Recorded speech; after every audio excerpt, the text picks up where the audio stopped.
Ya Ramogi wantiere kod mathoth omiyo kik isud mabor kod wang' jowi mari. Thuolen mari mago kod mbaka namba mar 2-3-0-0-1 e YouTube, Facebook kaachiel kod X mar Ramogi TV. An bende nyalo 1-1 kokalo Facebook page mara mar Ochieng' Emmanuel Lwago Mbaka. Jaluko mar otieno makawuono en Elizabeth Otieno. Ka wachako nyako Ramogi weche manyien moikoni odiochieng' makawuono en ni od bura mar Senate nyolu tombulu mothichi oko e apisi Rigathi Gachagua. Mae ne otimore tok ka senators ne yudo Gachagua gi ketho 5 e kind ketho 11 mane odonjnego kata ne omakne. Rigathi Gachagua kodonje buge historia mapachoka kaka jalup jatend piny mokuongo mothichi oko e apisi e bwo pend chike manokadhi pachoka higa mag 2010. Joiso Duor nigi ler mathoth.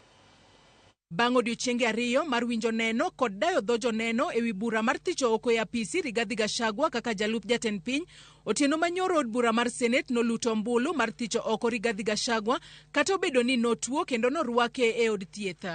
Senators noluto ombulu ewi ketho ka ketho e kind ketho 11 mane omakne Gachagua, kama gikone ne giyudo Gachagua gi ketho 5, gino mane omiyo othiche oko e apisi kaka jalup jatend piny.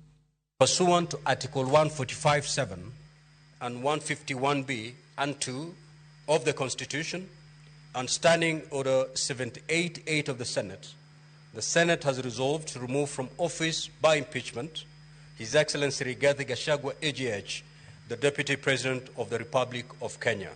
Accordingly, His Excellency Rigathi Gachagua AGH ceases to hold office. Ekinde luto ombulu, Senators 54 ne osiro ketho mokuongo mamulo wach dhi ataro kod pen chike 5 mag katiba mapachoka ka Senators 13 to ne okwedo ketho no.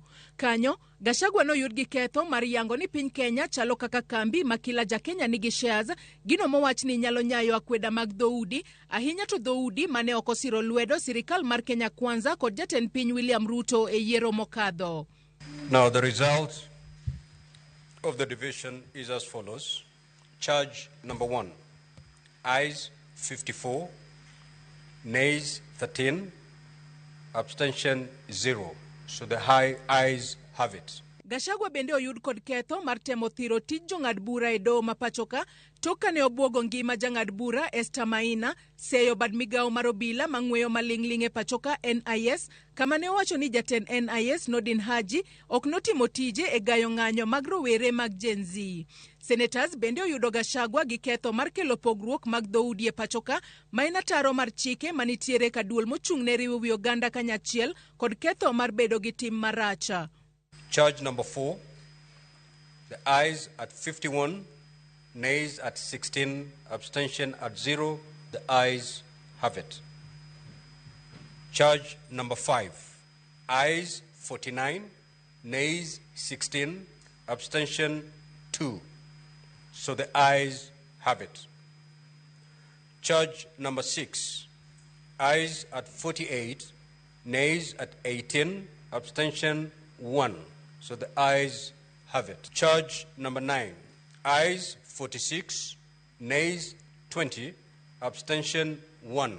So the ayes have it. Kata kamano, Senators ne owito oko ketho moko 6 mane omakne Gachagua kaluwore ni ne gionge neno motegno. Senators ne ok oyudo Gachagua gi ketho mar kwedo e lela kata koso nyiso luor ne jatend piny, thiro sirikal mar loch gwenge kod thiro uchumi mapachoka. Senators 52 ne owito oko ketho mar ni Gachagua ne otudore gi weche mibadhi e kembe moko mane oyang e kinde mane ochwal bura mar thiche oko. Charge number 7, the ayes 13, nays 53, abstention 1. So the nays have it. Charge number 8, ayes 27, nays 40, abstention 0. So the nays have it. Charge number 10, ayes 22, nays 45, abstention 0. The nays have it. Kata obedo ni jatatije mar Kemsa kod duol makedo kod mibadhi e pachoka EACC ne ochwalo neno ewi kembe mag yawuot Gachagua, Senators 42 ne oluto ombulu mar kwedo kethono kendo kanyo Gachagua ne ok oyud kod ketho mora mora. Charge number 11, the ayes 18, nays at 47, abstention 2. So the nays have it. Od bura mar Senate nyoluto ombulu kata obedo ni Gachagua ne okochung e nyim Senate mar chwalo neno mare tok kane obedo matuo kendo norwake od thieth bang' bedo gi rem e kore. Okinde mag Gachagua nyotemo nyiso Senate ochwal chenro mar luto ombulu e wi burano nyaka Gachagua changi mondo chope Senate owuona. Kata kamano temo margi nogore e lwanda. Joyce Oduor, Ramogi TV, Nairobi.